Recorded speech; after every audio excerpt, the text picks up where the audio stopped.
Cool. Wow, what a crowd tonight. Holy jumping. It's packed in here.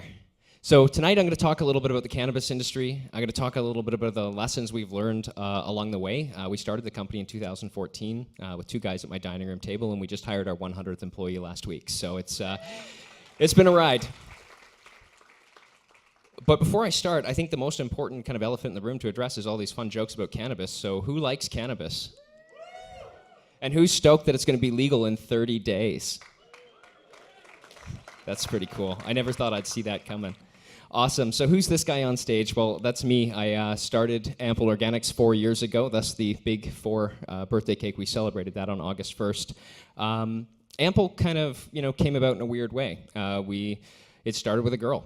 I met this girl on the internet, and I was working at a job I didn't like, so the first opportunity I had to quit my job and move in with her in Toronto, I took it. And so there I was just bumming around on her couch, and she didn't like that very much.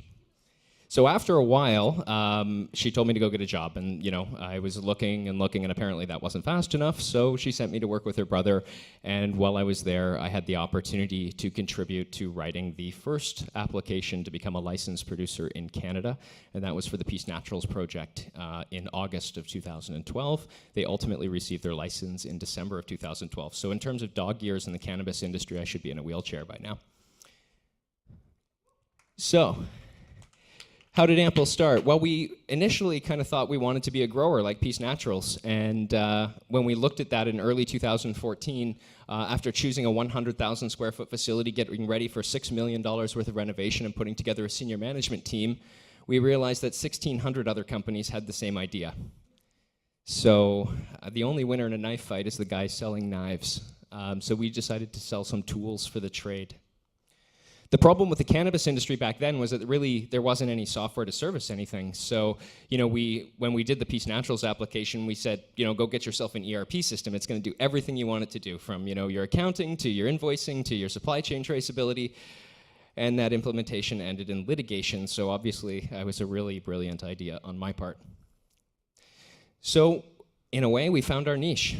We had to build tools for the cannabis industry, and the way we built a moat around our little castle was to build lots and lots and lots of tools that everybody else had already built, but they just really didn't work for cannabis. So we built a lot of traditional business software back, sort of surrounded by a platform, and that's what we built.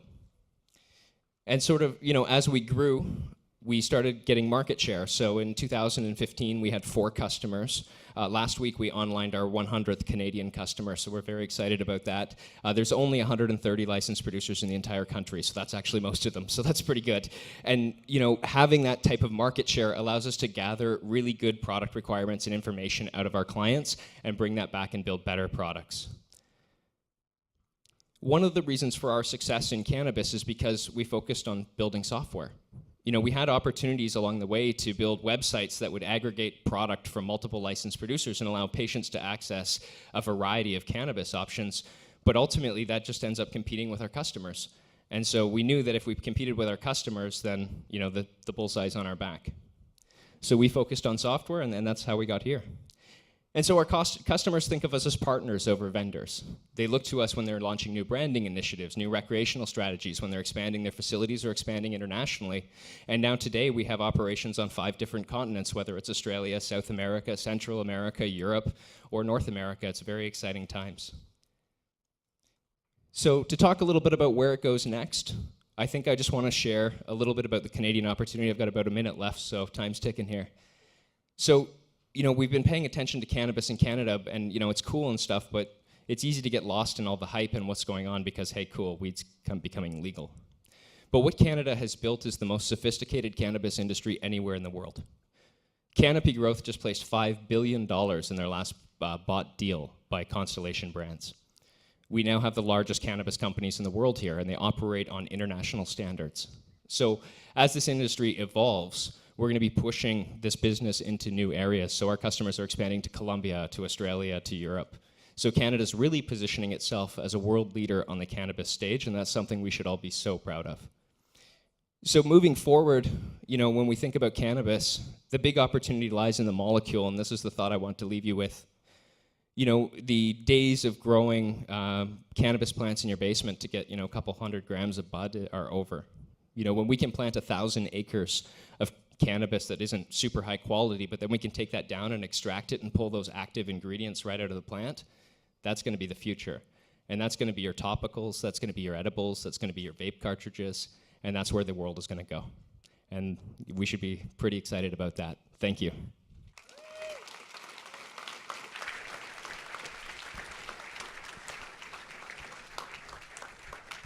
Okay, guys, we have a few questions. Anyone questions from the audience? We have 2 mic runners.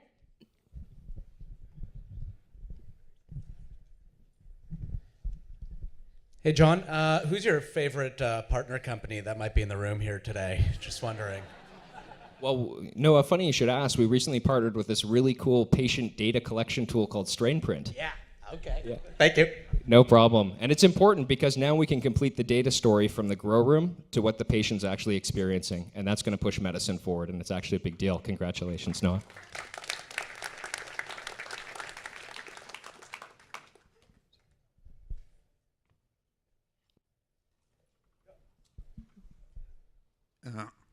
You've mentioned that you're a pure software company, and I'm wondering, as you grow, do you think you're kind of gonna become more vertical and go into the other side of the industry? The way we look at opportunity within cannabis space is that, you know, the world hasn't really been built yet.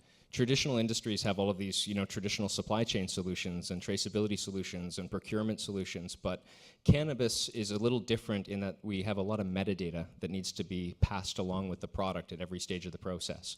So from our perspective, our next big opportunity is looking beyond the grower, looking beyond the manufacturer, and now looking into how do we get product from point A to point B in a compliant manner and actually connect buyers and sellers together to create great relationships within the industry, and that's what we're doing next. Last question. Yeah, hi there. Really cool company and story. I didn't even know these kind of companies existed. I think there's a few in the States as well that do this, and kind of what separates you guys from some of your competitors in the States and other countries in the world? Sure, it's exactly that. I think, you know, if you look at the United States, cannabis is legalized on a state-by-state basis.